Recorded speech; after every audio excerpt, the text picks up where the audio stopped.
Okay, hey guys, today I'm just making a short little how-to video, how to make sure that your fans stay nice and open when working with a light curing lash adhesive. A lot of times this is a struggle for lash artists that our fans want to close up because it's a little bit harder to crystallize adhesive that isn't the traditional response to moisture. So let me show you some tricks that I use to help make sure that my fans stay nice and open for my volume sets. I am using a thicker viscosity adhesive. I feel like it tends to work better for my fans. It doesn't slurp up onto my tweezers as easily, and so my go-to adhesive is the Violet Sheer UV Opal Adhesive from Lash Apothecary. I like that it has this nice darker purple tint where it can still fully cure, but I can still see how much adhesive I'm using because I understand that, you know, not everyone likes a clear adhesive. So first thing I'm going to do is just brush my lashes because I want to make sure they're nice and soft. And now I'm going to try not to bump the camera. This is kind of bigger than what I would normally make my fan.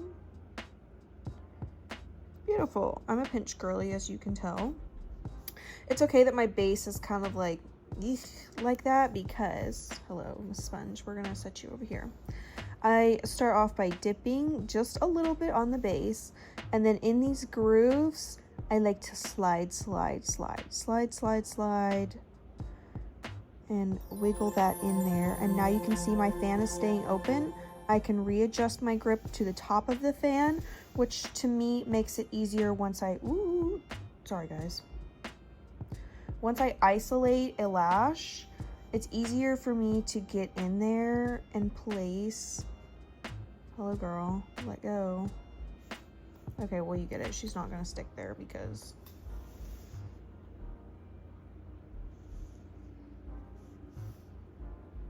girl, don't embarrass me on YouTube, for real. Okay, well you get the idea. Look at how pretty the fan turned out. She's Gorgina. She stayed nice and closed. The base is nice and snatched. We're living for her. Whatever. Let's do another one.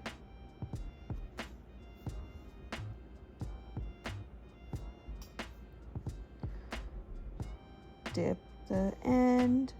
Wiggle, wiggle, wiggle, wiggle, wiggle, wiggle. This crystallizes the adhesive on the base.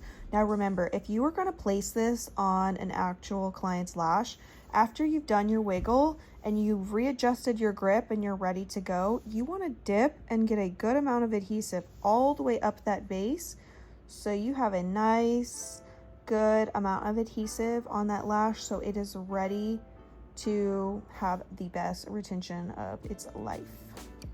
There we go.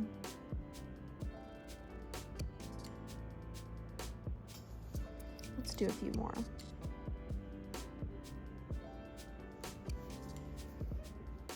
And a pinch. Dip the tip. Shimmy, shimmy, shimmy, shimmy, shimmy.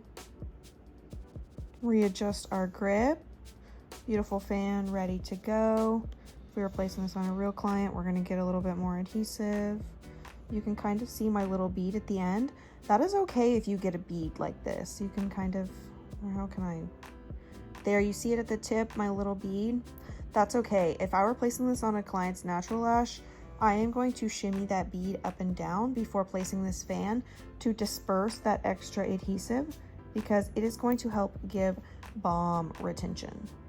With UV lash adhesive, honestly, the more adhesive, the merrier. You really just don't want to be gluing lashes together and you don't want to be curing a whole ball of adhesive. And so shimmying that up and down the natural lash is major key. Your fans don't have to be perfect, by the way, because once they are all up together, they serve their purpose. So don't beat yourself up if every fan that you make doesn't look like it was sent down and Jesus himself made that fan. Oh, see this one? I don't like the way that's separated, so yeet. That's okay. We're bound to have a bad one every now and then. I think I need to brush these lashes. Shimmy, shimmy, shimmy, shimmy. Yay.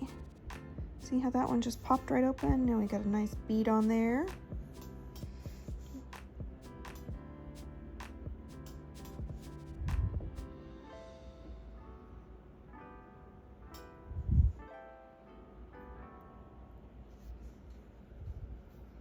And pinch. Ooh, that one turned out so pretty and buttery.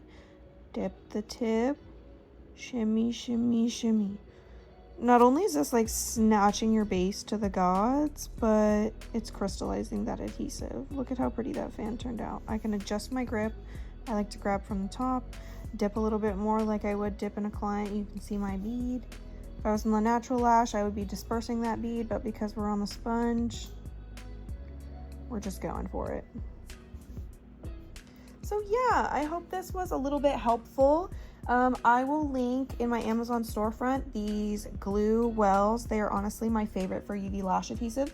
Sometimes the rings, our finger can get near the light, like this part, you know, if your ring's over here, it can get too close to light.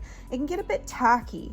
So I personally love the wells on the tile because you get all the perks of having a ring, but you know, it's not all over your client's forehead. It's not near your light. You can keep it off to the side. So they are really the move. These pink ones are my favorite because I've tried some clear ones before and it's almost like the cup is so deep. I have to do like 5 drops of adhesive to even fill it up. So I highly recommend these pink ones. But anyways, if you guys found this video helpful, please leave me a like. If you have any questions, need me to clarify about something, comment it down below. Don't forget to subscribe, and I will see you next time.